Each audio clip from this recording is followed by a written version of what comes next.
A gente continua falando sobre o Rio de Janeiro, mas muda totalmente de assunto e recebendo aqui um entrevistado bastante importante, porque o estado decretou epidemia de dengue. Já são 4 pessoas mortas e mais de 60 mil casos notificados. Mais da metade das mortes e dos registros estão na capital fluminense. Então, para a gente poder falar sobre esse assunto, a gente conversa agora com o secretário do município, secretário de Saúde, Daniel Sorans. Secretário, obrigada pela gentileza, hein? Não é a primeira vez que conversamos, infelizmente os assuntos envolvendo saúde, né?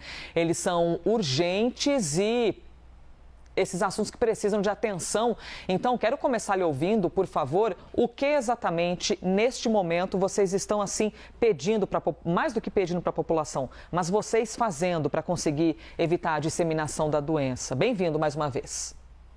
Beleza, bom dia. A gente já no ano de 2024 alcança o mesmo número de casos de dengue do ano de 2023. O número de casos aumenta muito rápido, numa velocidade muito expressiva, não só no Rio, mas em todo o Brasil. Mas no Rio é uma preocupação especial. Então, a gente tem insistido muito, Elisa, com toda a população, de que cada 3 casos de dengue, 2 estão no próprio domicílio do paciente. Então, é muito importante que as pessoas estejam atentas a eliminar os focos do mosquito no seu próprio domicílio. Elisa, outro ponto muito importante numa epidemia é identificar precocemente a doença, começar rapidamente o tratamento. Então, em caso de febre, dor no corpo, é muito importante procurar uma unidade de saúde. Por isso, a gente ampliou muito a rede assistencial, são 11 pontos de atendimento que a gente chama de polos de dengue, para ampliar nossa capacidade assistencial em mais de 1.200 atendimentos dia, porque o diagnóstico precoce, uma hidratação adequada, identificar precocemente aquela pessoa com dengue, pode evitar o agravamento da doença, pode evitar uma internação e pode evitar um óbito. O Rio de Janeiro, o estado, já completa 5 óbitos e a capital já tem 2 óbitos. Os 2 óbitos da capital foram em adultos jovens, uma pessoa de 23 anos e outra de 45 anos. Então, a dengue é uma doença conhecida e o diagnóstico precoce, o tratamento precoce pode fazer muita diferença, Elisa. Secretário, então, atualizando, que bom, você acaba de nos trazer então a atualização. Eu citei 4 mortes, mas esse número já subiu para 5 em todo o estado? Já subiu sim, Elisa, infelizmente. O governador Cláudio Castro, também acompanhando a capital, decretou estado de emergência, constata uma epidemia no estado do Rio de Janeiro, mais um dos estados da federação a já se colocar em alerta. Isso é muito importante para mobilizar a todos no combate ao vetor e também para mobilizar as cidades para ampliarem a sua rede assistencial para garantir o atendimento adequado às pessoas que têm dengue. A gente tem, nesse momento, um cenário muito propício, chuvas, alagamento, calor intenso, somado com a circulação da dengue tipo 1, da dengue tipo 2 e da dengue tipo 4. É a primeira vez na nossa história que a gente tem 3 sorotipos circulando simultaneamente. Então, é um cenário muito propício aí ao aumento do número de casos. Secretário, quais são as características geográficas até do Rio de Janeiro ou eventualmente de comportamento dos moradores, das comunidades que aumentam para vocês esse tipo de problema? Até citando, por exemplo, aqui no interior do estado de São Paulo, existem cidades que têm um alto número de dengue, não exatamente pelo comportamento das pessoas, mas porque são cidades muito floridas e flores com características de acumularem água. Que coisa, né? Olha só o que a gente o que a gente observa com a dengue. Flores que acumulam água e o bichinho vai se reproduzir ali. No Rio de Janeiro, o que mais chama a atenção de vocês? Qual que é a complexidade? Beleza, o Aedes aegypti, ele é um mosquito muito adaptado a grandes centros urbanos, porque ele nasce na água limpa, então qualquer reservatório de planta, caixa d'água destampada, aquela área de gelo atrás da geladeira, às vezes um quintal com garrafas que recebam águas de chuva, são muito propícios à proliferação desse mosquito. E a dengue ainda tem um facilitador, que quando o número de casos de dengue vai aumentando, aumenta a probabilidade do Aedes aegypti picar uma pessoa com a doença e transmitir para outra pessoa sem a doença. Então, o adensamento urbano, somado com os hábitos de vida e com a possibilidade de acumular água limpa parada, forma um cenário muito propício. Já há muitos anos, né, há 50 anos, o Rio de Janeiro vive epidemias de dengue espaçadas, e a gente sabe que o maior problema mesmo são as casas e os quintais. Então, casa com quintal, com acúmulo de materiais, sempre são um local muito propício para dengue. Como já foi no passado também, Elisa, Uhum. com febre amarela, com outras doenças transmitidas por mosquito.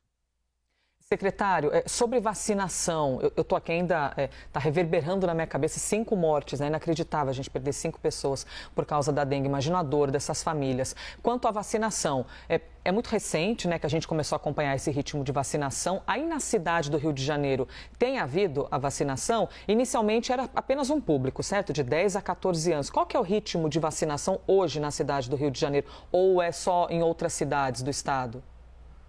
Exato, a gente espera já começar neste final de semana a vacinação para as crianças de 10 anos. A expectativa é conseguir vacinar as crianças de 10 a 14 anos.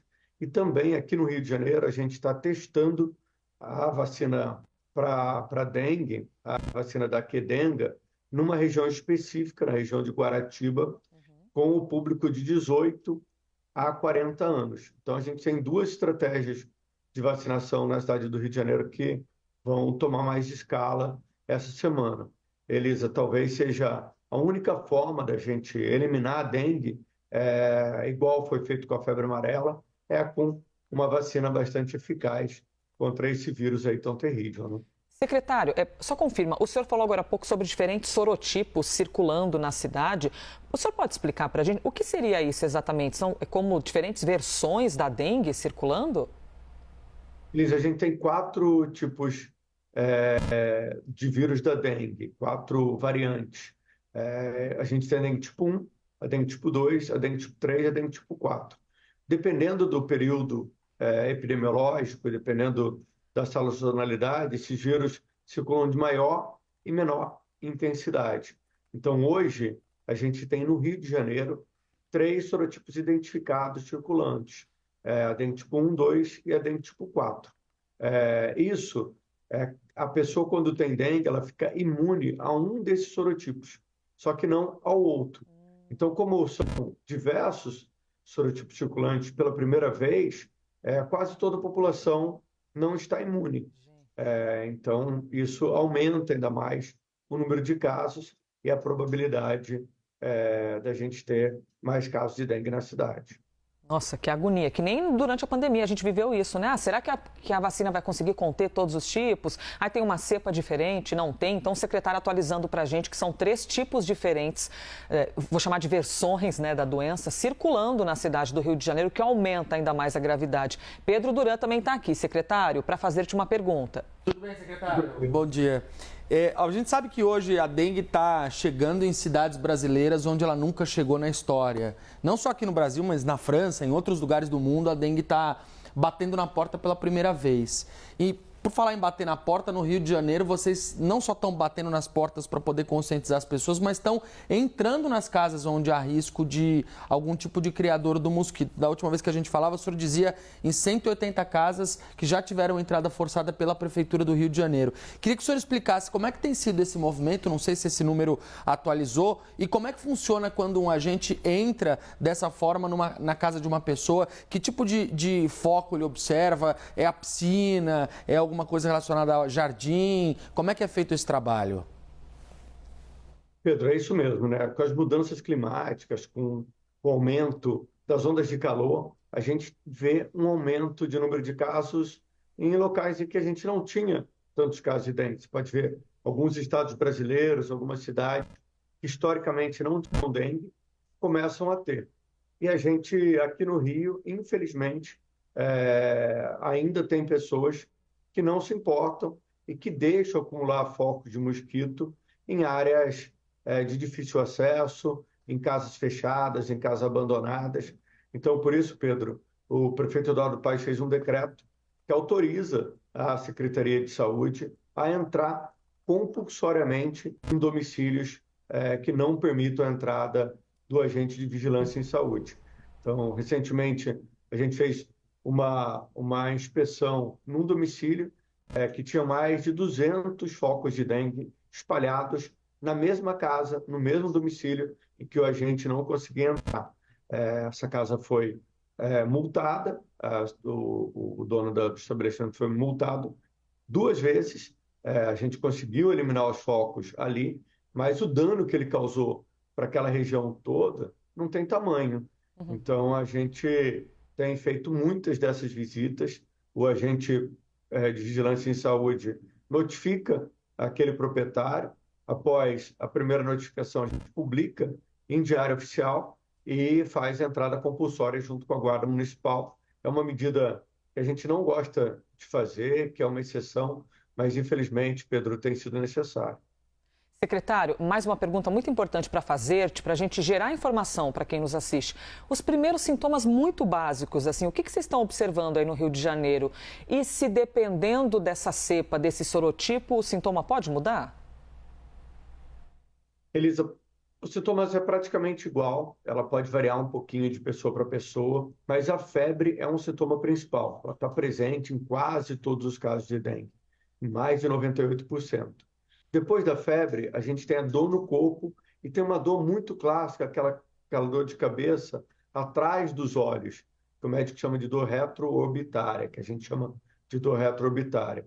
Também pode estar acompanhado de manchas vermelhas pelo corpo e dor abdominal. A dor abdominal é um sintoma de muita gravidade, como o sangramento de mucosa, sangramento da boca, do nariz. Isso é um sintoma de maior gravidade ainda, e isso indica que a pessoa tem que procurar imediatamente uma unidade de saúde. Então, Elisa, nossa recomendação teve febre, dor no corpo, procura uma unidade de saúde para realizar um hemograma, para verificar se de fato é dengue mesmo, e começar a hidratação. Pode ser oral, que pode ser venosa, ou até mesmo pode ser necessário uma internação para fazer essa hidratação de maneira adequada. Daniel Soran, secretário municipal de saúde do Rio de Janeiro. Secretário, muito obrigada pela gentileza das informações e os alertas também. Obrigada. Beleza, Pedro, é um prazer estar com vocês aqui na CNN. Um abraço. Obrigada. Bom trabalho no Rio de Janeiro. Portanto, atualizada a informação pelo secretário, 5 mortes no Rio de Janeiro somente neste ano por causa da dengue.